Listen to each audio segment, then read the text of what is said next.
salue au nom de notre Seigneur Jésus-Christ. Je rends grâce à Dieu pour cette occasion qu'il nous donne de nous retrouver ensemble, encore autour de la parole de Dieu. Et je prie que le Saint-Esprit puisse prendre la direction de cette rencontre, de cette réunion, que le Saint-Esprit nous amène dans les profondeurs de la parole, afin que, au travers de la parole, nous soyons tous édifiés, que nous puissions tous retrouver l'espérance perdue, l'espoir perdu, le rêve perdu, que tout ce que l'ennemi a volé puisse revenir à la vie, et que nous puissions retrouver goût à la vie dans le nom puissant de Jésus-Christ de Nazareth. Amen. Aujourd'hui, je voudrais, le Saint-Esprit voudrait que nous puissions nous entretenir autour d'un thème très simple, hein. C'est l'Éternel, notre appui. L'Éternel, notre secours, l'Éternel, notre refuge. Nous sommes en train de vivre des temps où beaucoup de gens perdent l'espérance, beaucoup de gens perdent la confiance, je dirais même beaucoup de gens perdent la foi, parce que quelque part les temps que nous vivons sont devenus des temps incertains et beaucoup sont découragés. Des événements sont arrivés qui ont été des événements d'affliction, des événements où on a été victime de choses négatives, ce qui fait que quelque part, c'est un peu comme si la confiance que nous avions dans le Seigneur, dans la parole de Dieu, a été atteinte. C'est comme si beaucoup ont perdu cet engouement, cette excitation devant le futur. Mais quel que soit ce qui se passe, il y a un futur. La première fois que Pierre a rencontré Jésus, et je le dis toujours, je le dis souvent, Jésus lui a dit, « Tu es Simon, tu seras appelé Céphas ou Pierre. » À chaque fois qu'il y a une relation, une rencontre avec le Seigneur Jésus, il y a toujours et il y a forcément un futur. Donc je ne connais pas ta situation, mais quelque part, aussi désastreuse qu'elle soit, aussi négative qu'elle soit, aussi longtemps que tu es avec le Seigneur Jésus, il y a un futur. Jésus garantit un futur toujours rayonnant. Jésus garantit une espérance inébranlable. Et je voudrais, au travers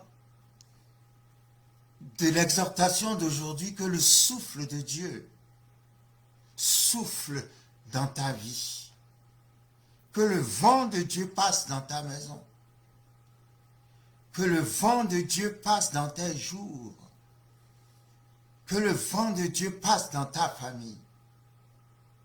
Reçois un renouvellement de l'espérance. Reçois une restauration de la joie. Reçois une puissance, ou si je peux dire, la puissance de la résurrection. La Bible dit, l'esprit de celui qui a ressuscité Jésus d'entre les morts habite aussi en nous. J'en appelle à cet esprit-là, à l'esprit de la résurrection. Que l'esprit de la résurrection te ressuscite aujourd'hui, te redonne les rêves brisés, les rêves enterrés, que tous ces rêves reviennent à la vie, Et c'est vrai que même si les actualités ne portent pas à la joie, nous avons le Seigneur de joie dans notre cœur, dans notre vie. Son nom est Jésus-Christ de Nazareth. Avec lui, tu seras, tu seras, tu seras. Il y a toujours un devenir, il y a toujours un avenir, il y a toujours un futur. Quel que soit ce qui se passe, le Seigneur Jésus peut subitement susciter une espérance puissante, une espérance formidable, une espérance nouvelle pour renouveler ta vie, édifier ta vie, rebâtir ta vie. Et j'aime le voir comme ça. Le Seigneur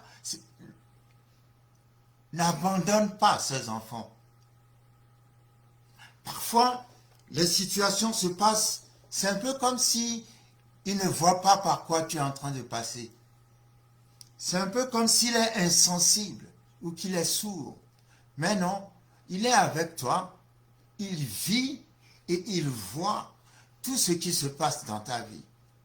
Et aussi longtemps que tu n'abandonnes pas dans la foi, je vois la résurrection dans ta vie.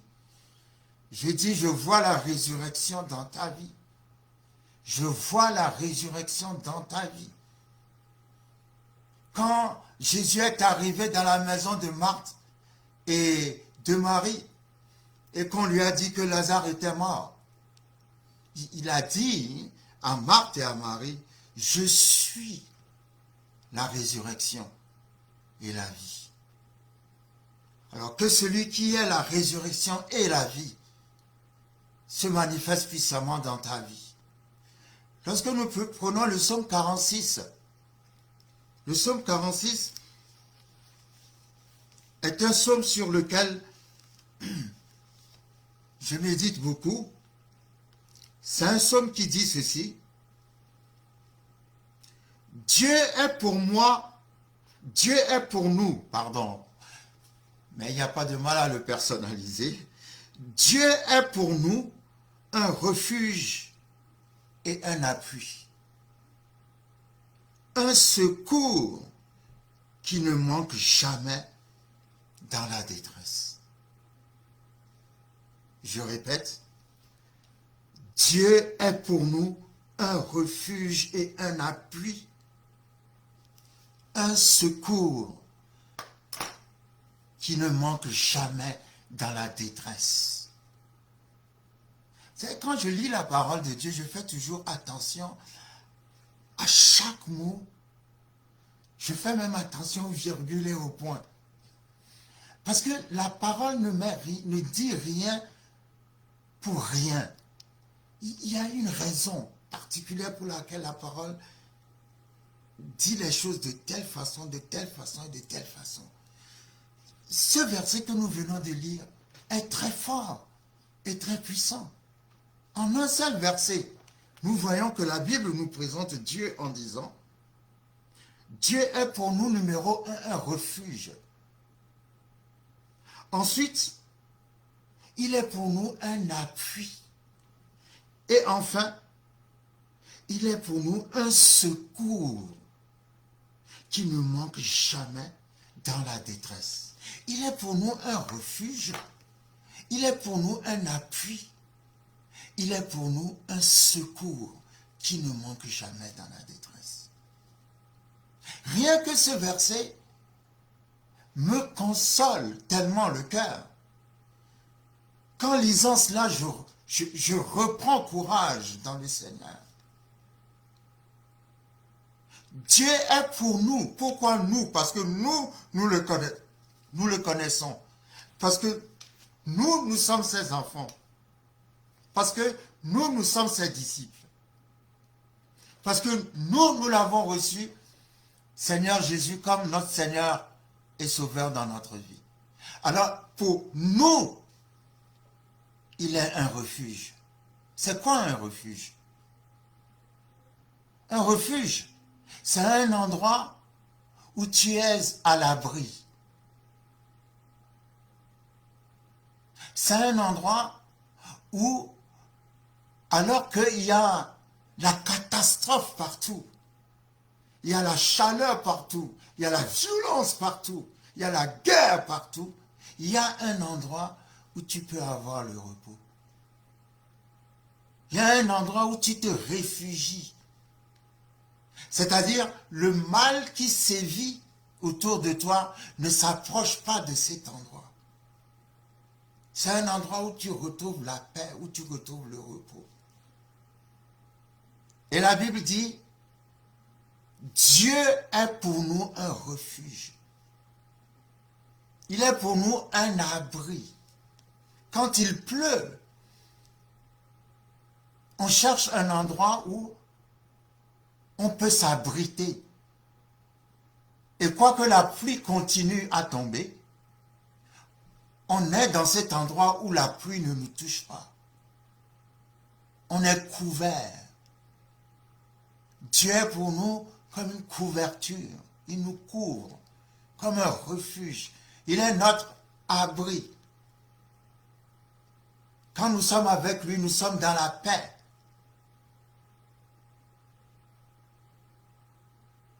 Il n'est pas un refuge physique, mais il donne un refuge physique à ses enfants. Il est un refuge parce que Dieu est esprit. Comment peut-on se réfugier dans quelque chose qu'on ne voit pas, dirait quelqu'un? Dieu est esprit, mais nous trouvons notre refuge en lui. Comment trouvons-nous notre refuge en lui? En nous réfugiant, en méditant sa parole. C'est sa parole qui est comme une forteresse dans laquelle nous habitons et qui constitue un refuge pour nous. Dieu est pour nous un refuge. C'est un endroit, lorsque tu es dans cet endroit, aucun mal ne t'atteindra. Quand tu te réfugies dans la parole de Dieu, que tu déclares la parole de Dieu, que tu agis selon la parole de Dieu, que tu vis selon la parole de Dieu, que tu médites la parole de Dieu, Dieu devient un refuge pour toi. Un endroit où tu te sens en sécurité. Le psaume 23 dit, quand je marche dans la vallée de l'ombre de la mort, je ne crains aucun mal. Ta houlette et ton bâton me rassurent. La houlette est un bâton au bout arrondi que le berger utilise pour ramener dans le troupeau la brebis qui s'égare. Le bâton sert à corriger. Il dit, quand je marche dans la vallée de l'ombre de la mort, je ne crains aucun mal car ta houlette et ton bâton me donnent de l'assurance. La houlette et le bâton, c'est la parole de Dieu. C'est la parole qui donne l'assurance. Donc, aussi longtemps que je suis dans la parole, Dieu est pour moi un refuge. Il est pour moi un appui. Et le psaume dit, un secours qui ne manque jamais dans la détresse. Vous savez, la Bible fait des affirmations. Quand je les lis, je m'arrête et je me dis, mais qu'est-ce que la Bible veut dire par là? La Bible n'a pas dit, l'Éternel est un secours dans la détresse. La Bible n'a pas dit, l'Éternel est de temps en temps, il est parfois un secours dans la détresse. Non. La Bible dit, et je veux bien que quelqu'un qui traverse une situation de détresse extrême reçoive cette parole aujourd'hui. La Bible dit que Dieu est pour nous un secours qui ne manque jamais dans la détresse. Waouh! Moi, ce sont ces petites choses-là comment dirais-je, qui excitent ma foi et qui mettent le feu à mon cœur. La Bible dit un secours qui ne manque jamais dans la détresse. Waouh! Donc, quelle que soit ta détresse, le Seigneur y est aussi pour te secourir. Si tu ne reçois pas son secours, c'est que tu ne l'as pas vu. Parce que ma Bible dit un secours qui ne manque jamais. J'aime le mot jamais. Ça veut dire quelle que soit la situation, aussi désespérée qu'elle soit, tout le monde peut m'abandonner. Mais mon Dieu est un secours qui ne manque jamais dans la détresse. Waouh, quel verset! Quel verset! Dieu est pour nous un refuge. Il est pour nous un appui, un secours qui ne manque jamais dans la détresse.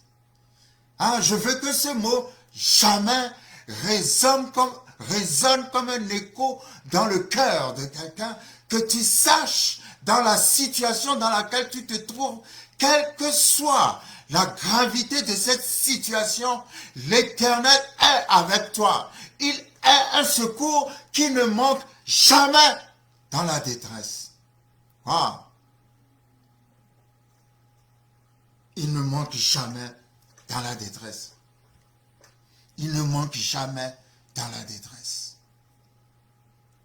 Il ne manque jamais dans la détresse. Vous savez, le plus souvent, nous ratons le secours de Dieu. Comment? Parce que nous nous concentrons sur les circonstances, nous nous concentrons sur la situation, et les circonstances et la situation nous font oublier les capacités illimitées de Dieu, nous font oublier Dieu. Mais ne te concentre pas sur la situation, concentre-toi sur le Seigneur Jésus. Concentre-toi sur la parole de Dieu. Déclare 24 heures sur 24 ce que la parole dit de ta situation. Concentre-toi sur Dieu. Et tu verras qu'il sera pour toi un secours qui ne manque jamais. J'aime bien ça. Qui ne manque jamais dans la détresse. Quelle assurance, quelle sécurité, quel réconfort, quelle résurrection que de savoir qu'il y a quelqu'un qui ne peut jamais t'abandonner. Un secours qui ne manque jamais dans la détresse. Jamais. L'Éternel est un refuge. Il est un appui. Un appui, vous savez, je vais vous dire, hein, je peux m'appuyer sur une table. Un appui, c'est quelque chose qui t'aide à tenir.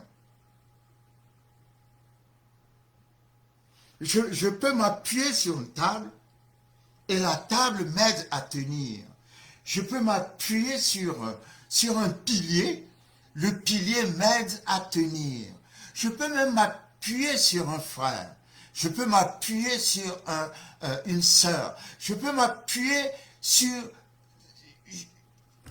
beaucoup de choses qui m'aident à tenir. Mais je vais vous dire, on peut s'appuyer sur des choses qui peuvent craquer. Et si tu t'appuies sur des choses ou sur quelqu'un qui craque, toi aussi tu vas craquer. et tu vas tomber. Mais si tu t'appuies sur Dieu, est-ce que je peux dire à quelqu'un que Dieu ne craque jamais? Comment? Si tu t'appuies sur Dieu, Dieu est un rocher solide qui ne craque jamais. Le psalmiste a utilisé le mot appui. J'aime bien le mot appui dans le sens où tu prends appui sur quelque chose pour te lancer. Aussi longtemps que tu t'appuies sur Dieu, Dieu te lancera comme une flèche. Aussi longtemps que tu t'appuies sur Dieu, Dieu te tiendra et te soutiendra. Aussi longtemps que tu t'appuies sur Dieu, Dieu sera toujours fidèle. Dieu ne craque pas. Dieu ne craquera jamais. Aussi longtemps que tu t'appuies sur Dieu, il est un secours qui ne manque jamais dans la détresse. Je ne connais pas ta détresse, mais j'ai une solution pour ta détresse. La solution s'appelle Jésus-Christ de Nazareth. Prends la parole, lis la parole, médite la parole, et tu vas voir que cette détresse va être brisée dans le nom puissant de Jésus-Christ.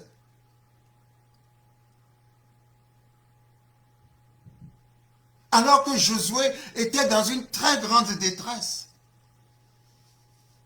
Parce que son père spirituel, Moïse, venait de mourir. Dieu lui a dit,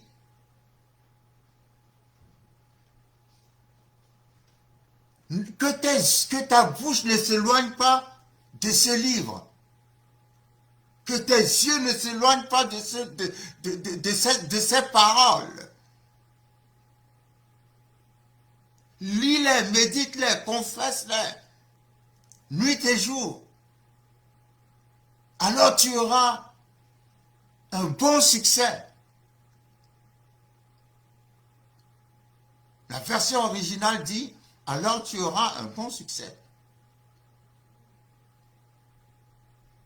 Que ce livre de la loi ne s'éloigne pas de ta bouche, médite le jour et nuit, et ainsi tu auras un bon succès, parce que le diable aussi donne du succès.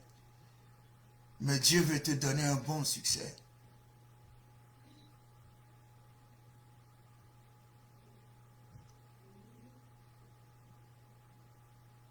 Notre sécurité se trouve dans sa parole.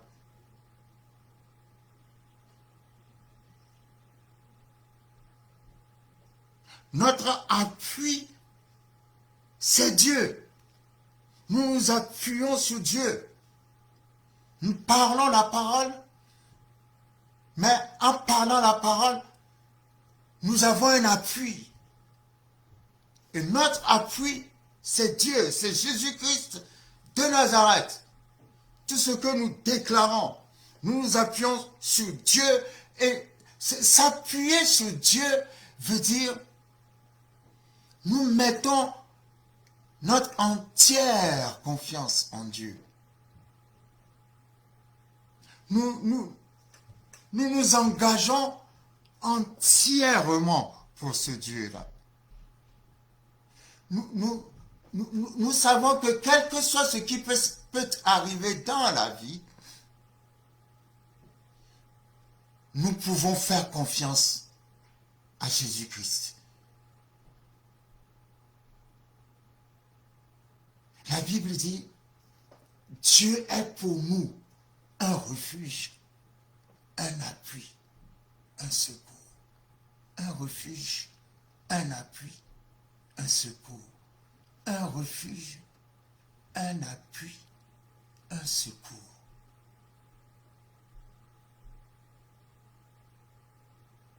Qu'est-ce qui te donne le droit d'y croire? Ce qui me donne le droit d'y croire, c'est parce que Dieu est mon appui. Jésus-Christ est venu sur la terre. Il est mort pour mes péchés. Il est ressuscité d'entre les morts. Il m'a donné une vie nouvelle. Je suis né de nouveau. Il y a le sacrifice qui a été fait pour que désormais je sois réconcilié avec Dieu. Je m'appuie sur ce que Jésus-Christ a fait. pour me délivrer, pour me donner le salut. Et parce qu'il est venu, parce qu'il a versé son sang sur cette terre, parce qu'il est mort et ressuscité d'entre les morts, parce qu'il a détruit la puissance des ténèbres, il a détruit la puissance de la mort, il a détruit la puissance de Satan, il a brisé mes chaînes, il m'a libéré. Maintenant, je lui appartiens, j'appartiens au royaume de la lumière. Tout ce que je fais, je le fais au nom de mon Seigneur Jésus-Christ de Nazareth, en m'appuyant sur son sang qu'il a versé, en m'appuyant sur la croix qu'il a portée. Je m'appuie sur l'œuvre parfaite de Jésus-Christ de Nazareth et je déclare au nom de Jésus-Christ de Nazareth, aucune détresse n'aura de domination sur moi parce que Jésus a vaincu aussi la détresse. Il a vaincu la dépression. Il a vaincu la folie. Il a vaincu le découragement. Il a vaincu la maladie. Il a vaincu la malédiction. Il a vaincu la mort. Il a vaincu la pauvreté. Il a vaincu le manque. Il a vaincu tout ce qui est condamnation. Et la Bible dit d'ailleurs, il n'y a plus de condamnation pour ceux qui sont en Christ Jésus. Il est mon appui. Je m'appuie sur le sang de l'agneau. Je m'appuie sur la croix qu'il a portée pour moi. Je m'appuie parce qu'il a payé le prix au travers de son sang. Et je m'appuie sur ce qu'il a fait et je déclare, Satan, tu n'as aucune autorité sur ma vie au nom de Jésus-Christ de Nazareth. Il est mon appui. C'est-à-dire, il est celui qui me donne la force de vivre. Il est mon motivateur. Il est mon stimulateur. C'est celui de qui vient la vie. Celui de qui vient l'espérance de vivre. Celui de qui vient la joie de vivre. Celui de qui vient l'assurance de la victoire. Je m'appuie. Il est mon appui. Il est mon appui parce que il a versé son sang. En versant son sang, il a payé le prix du péché. Il est mort. Il a payé les conséquences du péché et il a détruit la puissance de la mort en ressuscitant d'entre les morts et en me donnant la vie nouvelle. Oui. Alors je m'appuie sur lui. Je m'appuie sur lui. Je m'appuie sur l'œuvre parfaite qu'il a accomplie sur la croix, œuvre après laquelle il a déclaré tout est accompli. Tout est accompli. Nous n'accomplissons rien actuellement. C'est lui qui a tout accompli. Et nous recevons ce qu'il a accompli. Et nous nous appuyons sur ce qu'il a accompli. Nous nous appuyons sur ce qu'il a accompli. Nous nous appuyons sur ce qu'il a accompli. Nous nous appuyons sur ce qu'il a accompli. Et il y a quelque chose de puissant dans ce mot appui.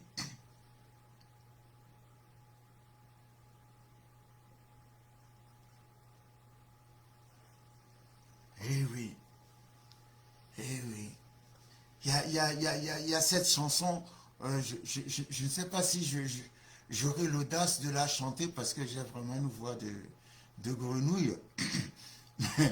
Mais bon, cette chanson a quelque chose, quelque chose d'une adoration, de guérison. Ça te rebâtit, ça te donne un esprit de résurrection. C'est cette chanson qui dit « Mon seul abri, c'est toi, toujours mon cœur te chantera, car la la la la, Et chaque fois que j'ai peur, je m'appuie sur toi. Je m'appuie sur toi. La la la la la. La la la la la. Mon seul abri, c'est toi. Toujours mon cœur. Je ne suis pas, je ne suis pas un chantre, comme vous avez pu le remarquer, mais cette chanson dit mon seul abri, c'est toi.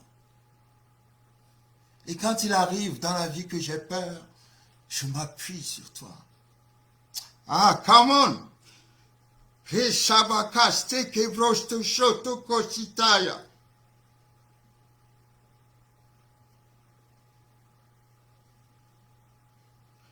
Reste que breste que c'était. Reke se breste que c'était. Reste que breste que c'était. Reko shataka brasta ka c'était.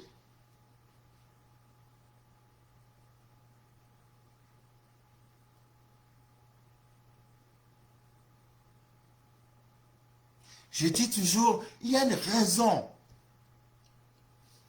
pour laquelle Jésus a appelé le Saint-Esprit consolateur. En anglais, il dit comforter. En grec, le parakletos, qui signifie avocat, intercesseur, celui qui est appelé près de toi. C'est ce que ça veut dire, consolateur, en grec.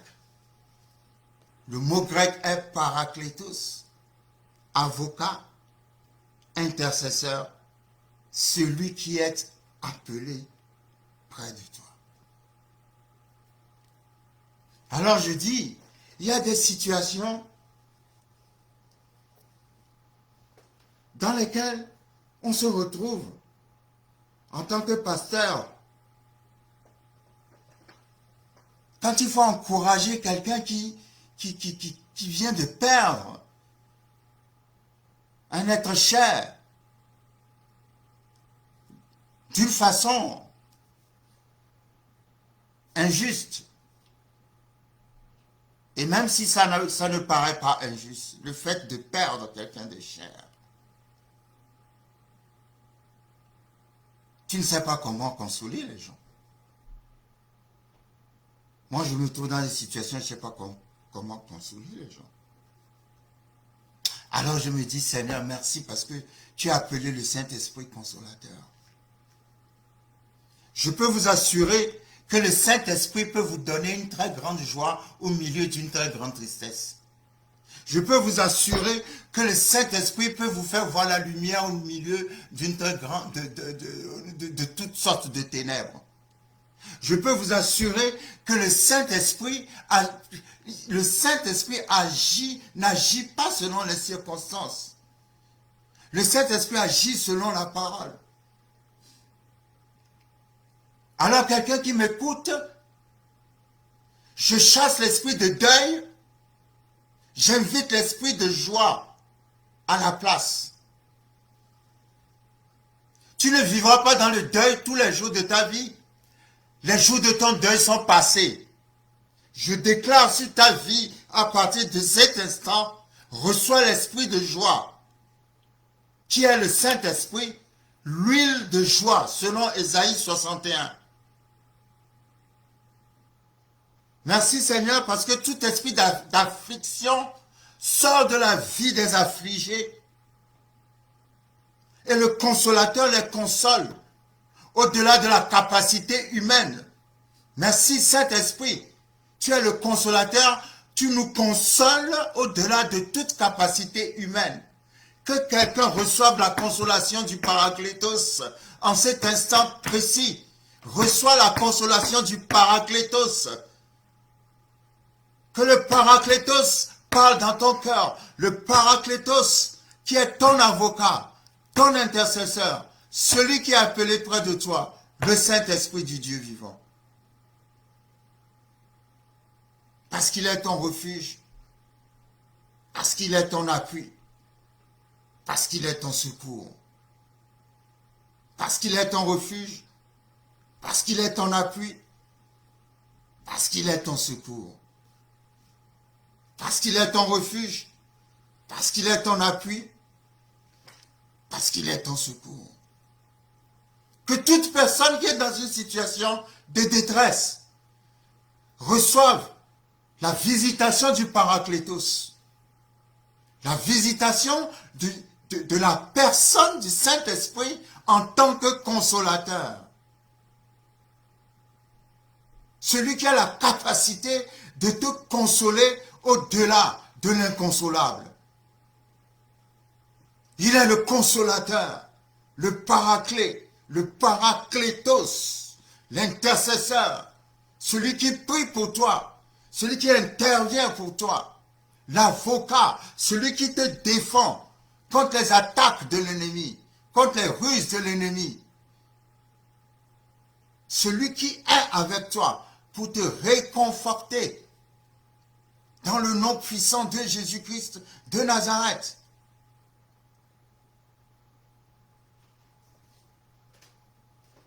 Dans le nom de Jésus de Nazareth.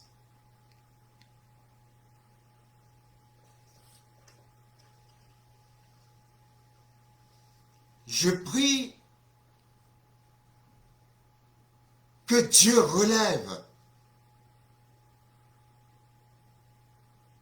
toute personne qui a été brisée par je ne sais quel événement, qui a été brisé, qui a été mis dans un état de détresse. Je prends cette parole du psaume 46. L'Éternel est un secours qui ne manque jamais dans la détresse. Aussi vrai que la parole déclare cette parole, alors que cette parole prend corps dans ta vie, au nom de Jésus-Christ de Nazareth, je chasse tout esprit de tristesse, de dépression, de découragement, d'abandon hors de ta vie maintenant dans le nom de Jésus. Reçois l'encouragement de Dieu. Que l'Esprit de Dieu te remplisse au nom puissant de Jésus-Christ de Nazareth. Reçois l'espérance nouvelle. Dieu est un Dieu d'espérance. Dieu est un Dieu d'espérance. Quand nous lisons 1 Samuel 30, ça aussi c'est un de mes passages favoris. J'en parle souvent. Quand David a séjourné dans une ville, chez les Philistins, à Tsiklag,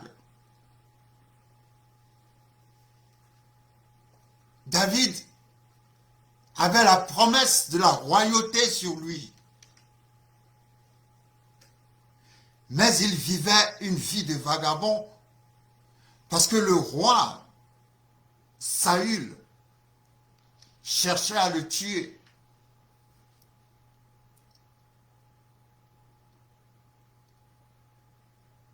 Il allait ça et là.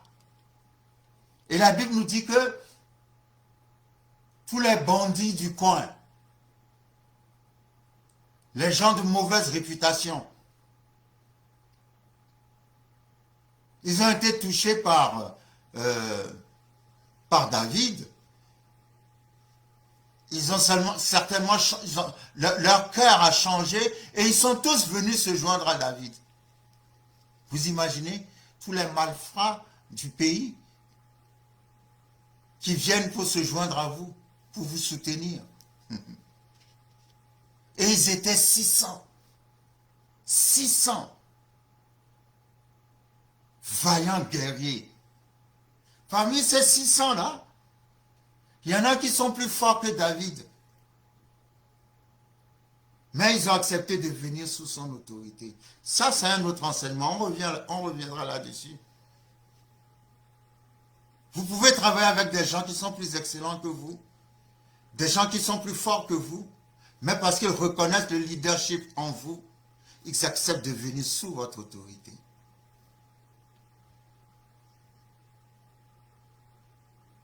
Parce que parmi ces 600 hommes vaillants guerriers, il y en avait qui ont fait des exploits du genre, une seule personne qui a terrassé, qui a tué 1000 personnes. David n'a jamais fait ça. David a tué Goliath. C'est tout. Mais parmi ses collaborateurs, il y en avait qui, à eux tout seuls, ont tué 1000 personnes.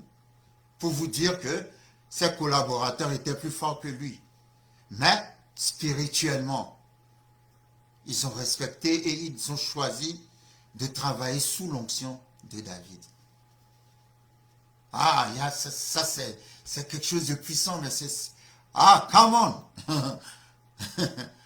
David était avec 600 hommes, Articlave, 1 Samuel 30. Ils sont partis en campagne, je ne sais où. La Bible dit, pendant leur absence, les Amalécites sont venus, ils ont pillé leur maison. Les Amalécites ont tout volé pendant leur absence. Ils sont partis avec leurs femmes, leurs enfants, leurs biens, tout. Et quand vous lisez Samuel 30, la Bible dit, quand ils sont revenus, ils se sont rendus compte du dégât. David et ses 600 vaillants guerriers ont pleuré jusqu'à ce qu'ils n'avaient plus la force de pleurer. Bon, maintenant, imaginez des hommes vaillants, durs. Une personne peut terrasser 1000. Imaginez ces gens-là en train de pleurer. C'est pour vous dire à quel point ils ont été brisés, à quel point ils étaient en détresse. Et la Bible dit, ils avaient tous perdu leur famille, y compris David lui-même, puisque David était avec eux. Mais quand ils ont fini de pleurer jusqu'à ce qu'ils aient plus la force de pleurer, la Bible dit qu'ils ont décidé de lapider David. Oh, moi j'étais avec vous. Moi aussi je suis victime. Moi aussi on a pris ma famille et mes biens. Et tout ce que vous avez décidé et trouvé à faire, c'est de me lapider. Mais j'étais avec vous quand on est venu nous voler tous. Mais vous savez, dans la vie, il y a des situations, ça n'a pas de sens. Quoi. Imaginez maintenant, non seulement David était en détresse, parce qu'il avait perdu sa famille, ses biens et tout le reste, mais les seuls amis qui lui restent, avec qui ils ont toujours été, décident maintenant de le lapider. Donc, David s'est retrouvé dans une situation où il ne pouvait plus s'appuyer sur qui que ce soit. Avant, il pouvait s'appuyer sur ses amis. Mais maintenant, il ne peut plus s'appuyer sur ses amis, puisque ses amis cherchent à le lapider. Et c'est là où la parole va dire, mais David reprit courage en s'appuyant sur l'Éternel son Dieu. Il y a des paroles dans la Bible, on a beau les entendre, je ne sais combien de fois, mais on éprouve toujours le plaisir de les écouter, de les réécouter, de les réécouter encore. J'aime trop cette parole de 1 Samuel chapitre 30. Il faut que nous puissions trouver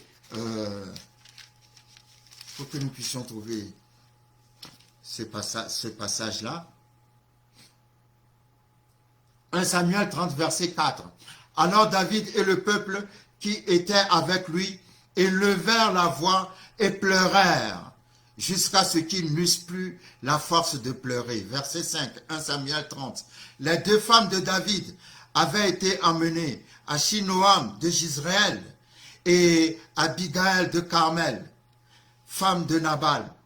David fut dans une grande angoisse, car le peuple parlait de le lapider, parce que tous avaient de l'amertume dans l'âme, chacun à cause de ses fils et de ses filles. Mais David reprit courage en s'appuyant sur l'Éternel son Dieu. Mais David reprit courage en s'appuyant sur l'Éternel son Dieu. Mais David reprit courage en s'appuyant sur l'Éternel son Dieu. Mettons-nous à la place de David.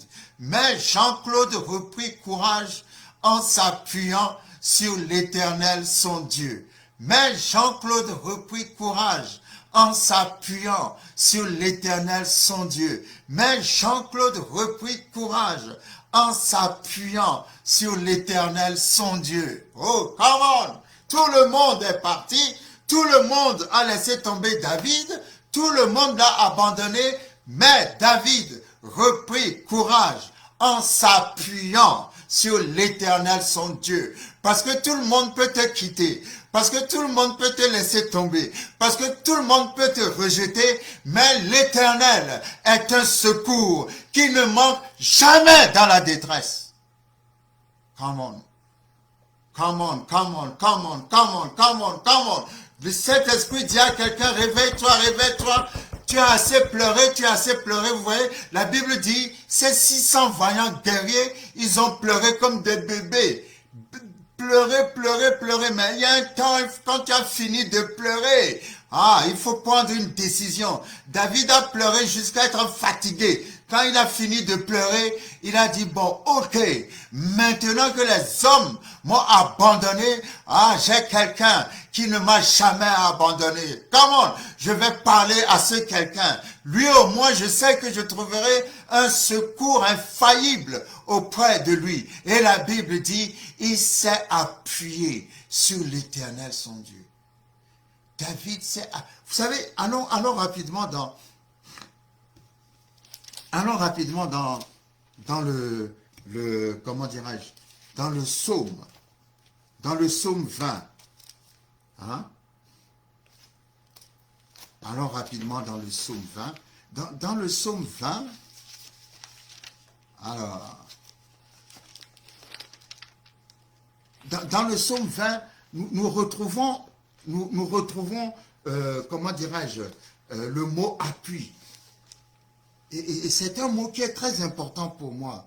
Faire de Dieu ton appui. Il est ton refuge, il est ton appui, un secours qui ne manque jamais dans la détresse. Alors, le psaume 20 dit ceci. Lorsqu'on met sa confiance en Dieu, c'est différent. N'est-ce pas? Psaume 20, verset 8. Ceux-ci s'appuient sur leurs chars, ceux-là sur leurs chevaux. Nous invoquons le nom de l'Éternel, notre Dieu. Eux, ils plient et ils tombent. Nous tenons ferme et restons debout. Come on. Come on, come on, come on. Eux, ils s'appuient sur leurs chars et sur leurs chevaux. Nous nous appuyons sur Dieu. Nous invoquons le nom de l'Éternel, notre Dieu. Mais eux, ils plient et ils tombent. Mais nous tenons ferme et restons debout. Come on. Tu resteras debout. Je dis à quelqu'un, tu resteras debout. Ils vont t'envoyer des flèches du nord, du sud, de l'est, de l'ouest, du centre, mais tu resteras debout. Ils vont te traiter de tous les noms, mais tu resteras debout. Ils vont inventer toutes sortes de mensonges à ton sujet pour te salir, mais tu resteras debout. Ils vont se soulever contre toi parce que tu les gênes, parce que tu les empêches d'agir dans la clarté, dans les ténèbres, parce que tu les empêches, tu les dévoiles, parce que tu les combats, parce que tu as la vérité, ils vont te combattre, mais tu resteras debout. La Bible dit ceux-ci s'appuient sur leurs chars et sur leurs chevaux, mais ils plient et tombent. Malgré leurs chars, malgré leurs chevaux, ils plient et tombent. Nous invoquons le nom de notre Dieu, nous tenons ferme et nous restons debout. Come on. Nous tenons ferme et nous restons debout.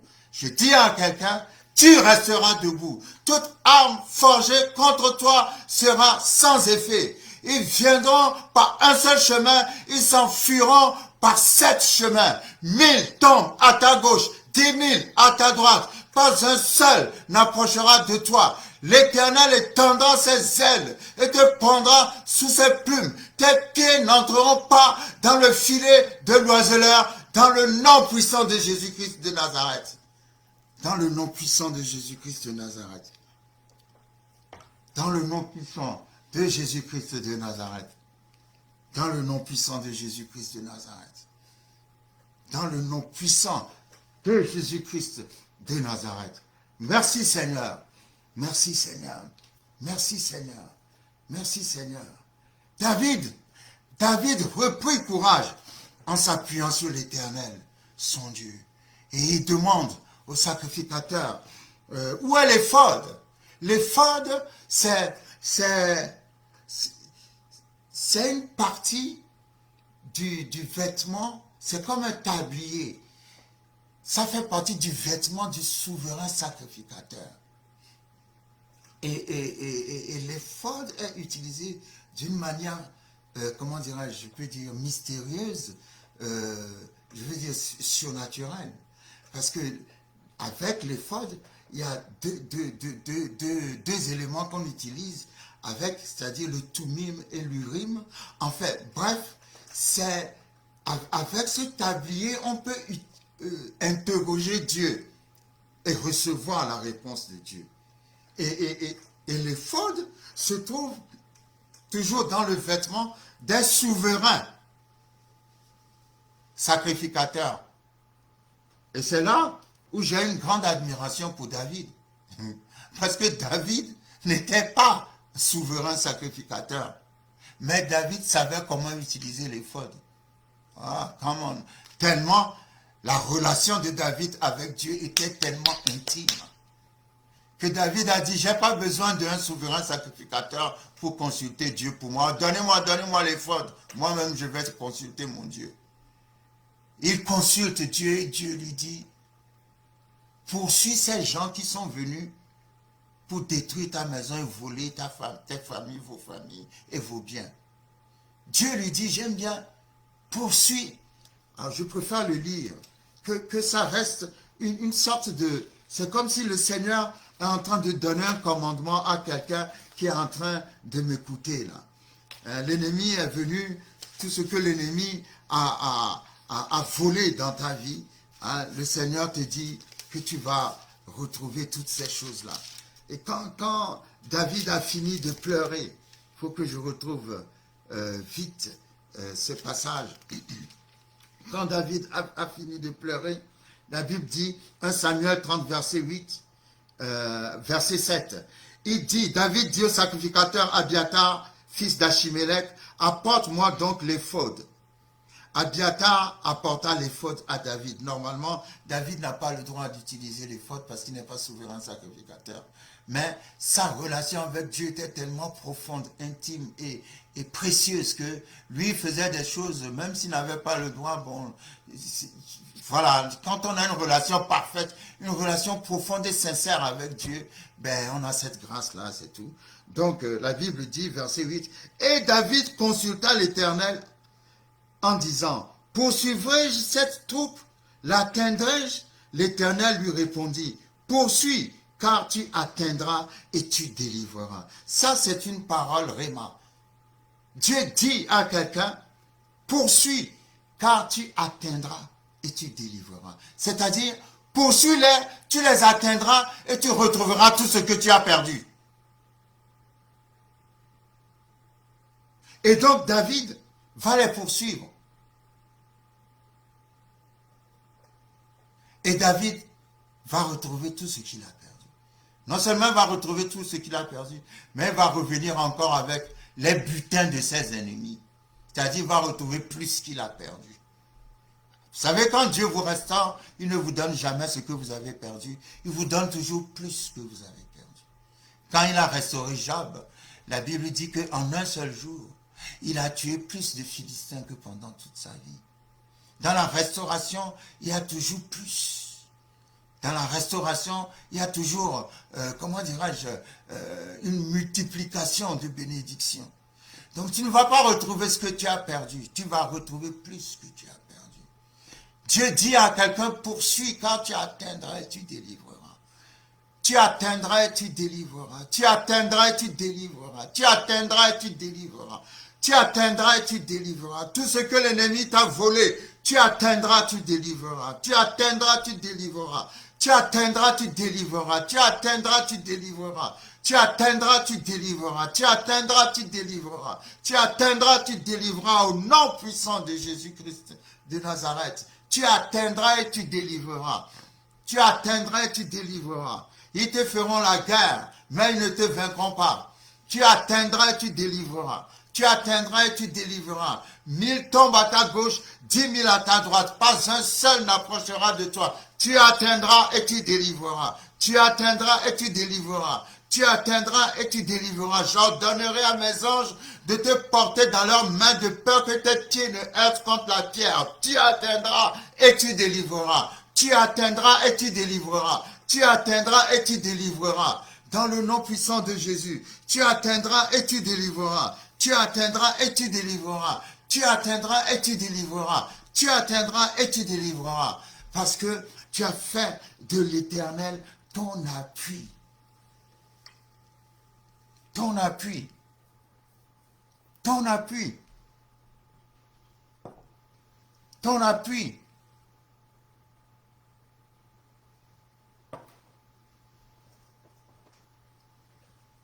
Tu as fait de l'Éternel ton appui. Parce qu'il est ton refuge. Il est ton appui. Je m'appuie sur toi. Je m'appuie sur toi, Seigneur. Je m'appuie sur toi. Ils ont décidé de m'éliminer, mais je m'appuie sur toi. Ils ont décidé de me détruire, mais je m'appuie sur toi. Ils ont décidé de me faire du mal, mais je m'appuie sur toi. Je m'appuie sur toi, Seigneur. Je m'appuie sur toi, Seigneur. Je m'appuie sur toi, Seigneur. Je m'appuie sur toi, Seigneur. Je m'appuie sur toi, Seigneur. La Bible dit dans le psaume 91,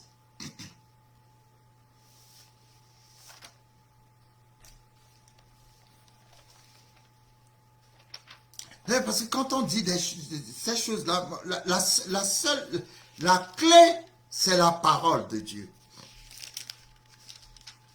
Tu dois étudier la parole. Tu dois méditer la parole.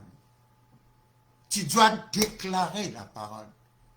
Tu dois appliquer la parole. Vous savez, nous avons beau méditer, nous avons beau déclarer, nous avons beau confesser la parole. Si nous n'appliquons pas la parole, ça n'a pas d'effet. La puissance se trouve dans l'application de la parole. Alors moi je dis toujours, l'Éternel est ton refuge, l'Éternel est ton abri, l'Éternel est ton secours. L'Éternel est ton appui. Parce que tu médites et appliques, médites et appliques, médites et appliques la parole. Si tu médites et appliques la parole de Dieu jour et nuit, Dieu sera ton refuge, Dieu sera ton appui, Dieu sera ton secours.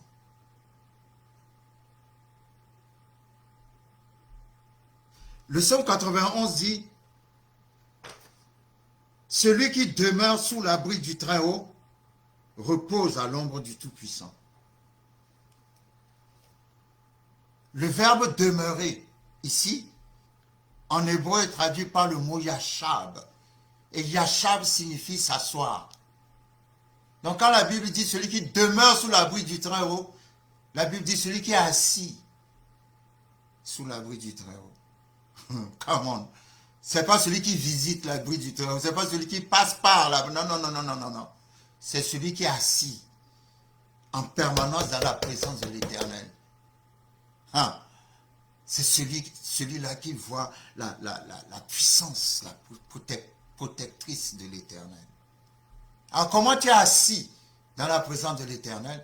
Ben, tu médites 24 heures sur 24, tu médites jour et nuit la parole de Dieu. et tu l'appliques. Parce que ça ne sert à rien de méditer la parole sans l'appliquer.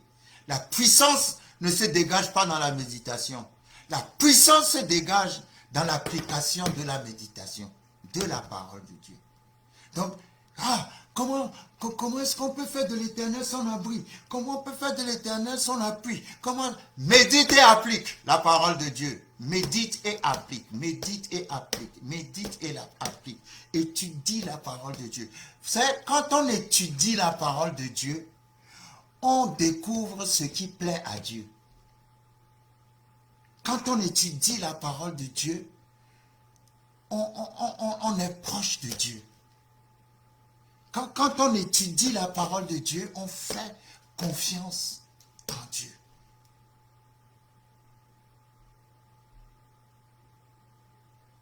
Et à chaque fois, je le dirai toujours, la méditation plus l'application. La méditation plus l'application de la parole feront que Dieu sera ton refuge. Et si Dieu est ton refuge, comment? Si Dieu est ton refuge, je ne vois pas qui pourra traverser ce refuge pour venir t'atteindre. Si Dieu est ton refuge. Nous allons clôturer. Je vous invite dans Job, Job chapitre 5.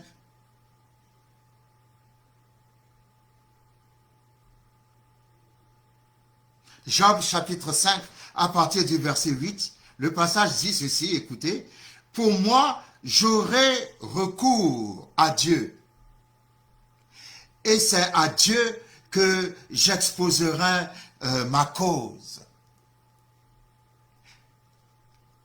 Il fait des choses grandes et insondables, des merveilles sans nombre. » La Bible dit Dieu fait des choses grandes et insondables. Il fait des merveilles sans nombre. Je prie que ce Dieu-là te visite. Que Dieu fasse des choses grandes et insondables dans ta vie. Qu'il fasse dans ta vie des merveilles sans nombre. Si jusqu'ici, tu as toujours entendu parler de Dieu, que tu as toujours regardé Dieu comme quelqu'un qui est simple, comme quelqu'un comme Dieu, un Dieu, comment dirais-je, qui n'est pas puissant, un Dieu avec qui tu n'as rien vu. En tout cas, à partir d'aujourd'hui, je prie dans le nom de Jésus, que Dieu fasse des choses grandes et insondables dans ta vie. Qu'il fasse des merveilles sans nombre dans ta vie, afin que tu vois sa puissance, sa grandeur, que tu le glorifies.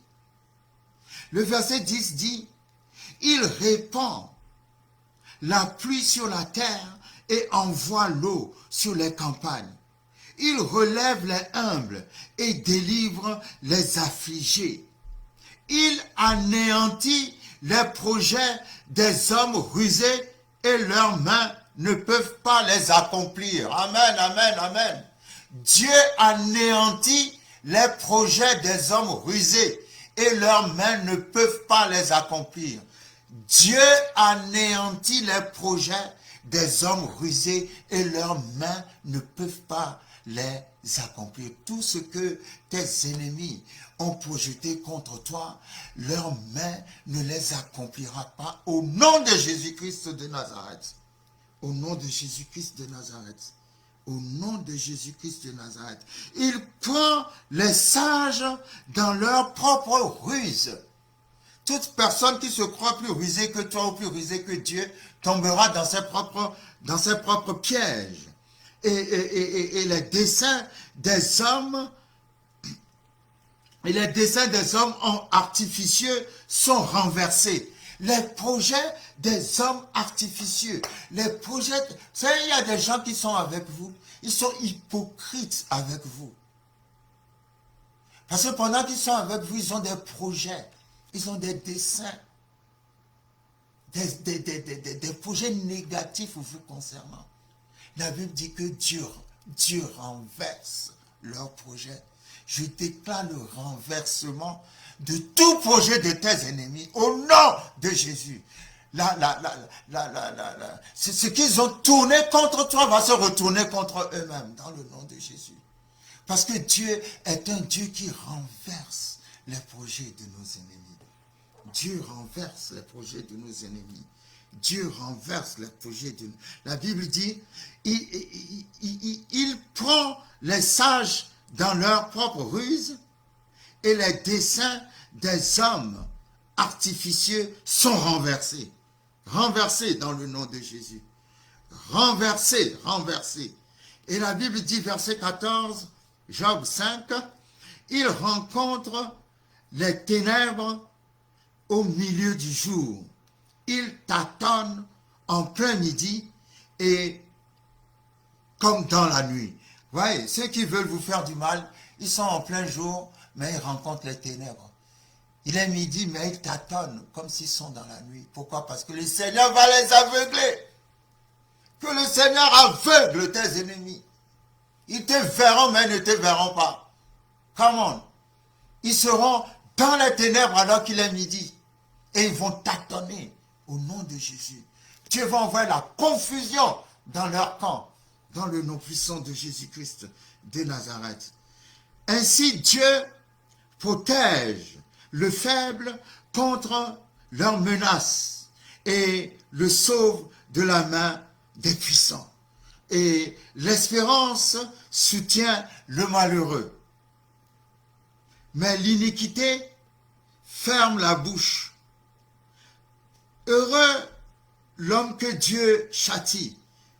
Ne méprise pas la correction du Tout-Puissant. Il fait la plaie et il la bande. Il blesse et sa main guérit. Que Dieu bande ta plaie et que sa main te guérisse. La Bible dit, il fait la plaie et il la bande. Il blesse et sa main guérit.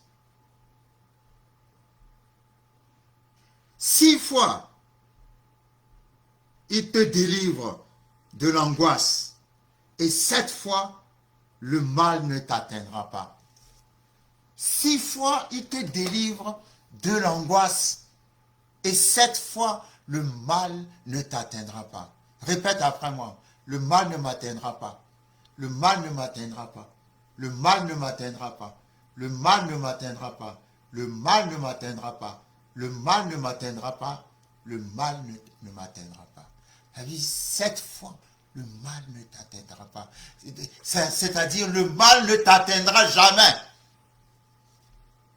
Te sauvera de la mort pendant la famine. Vous savez, le mot famine dans la Bible, équivaut au mot crise économique.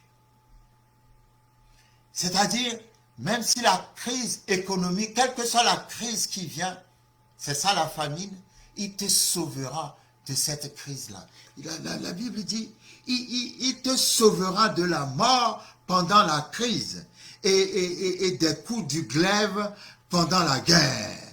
Tu seras à l'abri du fléau de la langue. Tu seras sans crainte quand viendra la dévastation. Tu te riras de la dévastation comme de la famine et tu n'auras pas à redouter les bêtes de la terre. Car tu feras alliance avec les pierres des champs et les bêtes de la terre seront en paix avec toi. Tu jouiras du bonheur sous ta tente. Dans ta maison, tu verras le bonheur. Tu jouiras du bonheur sous ta tente, c'est-à-dire dans ta vie, à la maison, ta vie de famille, dans ton foyer. Tu jouiras du bonheur. Tu jouiras du bonheur. Tu retrouveras tes troupeaux au complet. Ça, c'est fort. Tu retrouveras tes troupeaux au complet. Ça veut dire restauration totale. Restauration totale. Tu retrouveras tes troupeaux au complet. aucune brebis ne manquera. Au complet. J'aime bien ce verset. C'est rempli de mystère et de réma. Tu retrouveras tes troupeaux au complet. Quelqu'un dit, je retrouverai mes troupeaux au complet. Et la Bible dit, tu verras ta postérité s'accroître et tes rejetons se multiplier. Comme l'herbe des champs. Tu entreras au sépulcre dans la vieillesse. Voilà. Il n'y aura pas de mort subite. Tu ne mourras pas dans ta jeunesse. Tout esprit de mort qu'on envoie vers toi retourne aux envoyeurs eux-mêmes. Ils partiront avant toi. Dans le nom de Jésus, la parole de Dieu dit, tu entreras au sépulcre dans la vieillesse. Quand tu seras extrêmement vieux, fatigué de vivre sur cette terre, la Bible dit, rassasié de jour, alors tu iras au sépulcre. Mais personne ne t'enverra au sépulcre avant que tu ne sois rassasié toi-même de jour. Tu ne mourras pas dans ta jeunesse, dans le nom puissant de Jésus-Christ de Nazareth. La mort subite n'est pas pour toi. La Bible dit dans Ésaïe, mon alliance avec la mort, ton alliance avec la mort, ton alliance avec la mort n'existe plus. Ton alliance ou ton pacte avec le séjour des morts ne subsistera pas. Ton alliance avec la mort a été brisée, détruite. Tu n'as plus d'alliance avec la mort. Tu n'as pas d'alliance avec le séjour des morts. La mort et le séjour des morts n'ont aucune autorité sur toi. Dans le nom puissant de Jésus-Christ de Nazareth. Toute personne qui écoute cette parole, si l'esprit de mort te menace, moi j'ordonne à l'esprit de mort de sortir de ta vie au nom de Jésus. Tu vivras longtemps. Vivras longtemps, tu seras fatigué et rassasié de jours sur cette terre. Tu verras tes enfants, les enfants de tes enfants, les enfants des enfants de tes enfants. C'est ce que la parole de Dieu dit. Le Dieu qui est pour nous un refuge, le Dieu qui est pour nous un appui, le Dieu qui est pour nous un secours, qui ne manque jamais dans la détresse. Jamais dans la détresse. Jamais dans la détresse. Jamais dans la détresse. Merci Seigneur pour ta parole. Je te bénis Seigneur. Merci parce que tu es Dieu. Salomon a dit, il n'y a pas de Dieu plus grand que toi, car les cieux et les cieux des cieux ne peuvent te contenir. Merci Seigneur de ce que tu nous as fait la grâce de nous sauver. Parce que tu as dit dans ta parole, ce n'est pas vous qui m'avez choisi, mais moi je vous ai choisi. Seigneur, merci de m'avoir choisi. Merci Seigneur d'avoir choisi mes frères et sœurs, car c'est un privilège d'être de tes enfants. Merci Père pour ta souveraineté sur notre vie. Merci parce que tu es Dieu Tout-Puissant assis sur son trône. Le Dieu qui a dit silence, taisez-vous et sachez que je suis Dieu. Merci Seigneur que la terre sache que tu es Dieu. Merci Seigneur que le monde des ténèbres voit que tu es Dieu. Merci Seigneur que nos ennemis voient que tu es Dieu. Le Dieu qui combat pour nous. Le Dieu qui combat pour ses enfants. Le Dieu d'alliance, le Dieu fidèle. Le Dieu sur qui on peut compter. Le Dieu qui est un refuge. Le Dieu qui est un abri. Le Jéhovah Zébaoth, l'Éternel des armées. Le Dieu tout-puissant, le Dieu qui fait la guerre et qui gagne la guerre, qui ne perd jamais la guerre. Le Dieu dont David a parlé dans 2 Samuel chapitre 7 en disant, l'Éternel m'a donné la victoire sur tous mes ennemis, sur tous mes ennemis, sur tous mes ennemis, sur tous mes ennemis, sur tous mes ennemis, sur tous mes ennemis, sur tous mes ennemis. Merci Seigneur. Merci Seigneur, merci Seigneur, de ce que tu donnes la victoire sur toute adversité dans la vie de tes enfants. Je déclare le triomphe dans le nom de Jésus. Dieu est un Dieu du triomphe dans le nom puissant de Jésus. C'est un Dieu de victoire, c'est un Dieu de succès, c'est un Dieu qui remporte de grandes victoires pour ses enfants. C'est un combattant invincible, le plus puissant, le plus grand, le plus fort, le plus vaillant. C'est Dieu lui-même. Et lui-même, il le sait. Il le sait parce qu'il a dit à Abraham, car quand on jure, On jure toujours par quelque chose ou par quelqu'un qui est plus grand que soi. Mais la Bible dit, et Dieu jura par lui-même. Dieu dit à Abraham, je ne vois personne plus grand que moi. Je ne vois aucune chose plus grande que moi. Alors que je vais faire un serment, alors je le jure par moi-même. Ah, come on! Je le jure par moi-même. Parce qu'il n'y a pas de Dieu plus grand que moi-même. Il n'y a pas de Dieu plus puissant que moi-même. Il n'y a pas de Dieu plus vivant que moi-même. Il n'y a pas de Dieu plus triomphant que moi-même. Il n'y a pas de Dieu plus vainqueur que moi-même. Ah, come on! Que ce Dieu-là, qui a juré par lui-même, je le jure par moi-même, parce qu'il n'y a personne plus grand que moi. Que ce Dieu te visite. Que ce Dieu te console. Que ce Dieu te console. Qu'il te console, même de l'inconsolable, parce qu'il en a la capacité. Au nom puissant de Jésus-Christ de Nazareth. Amen.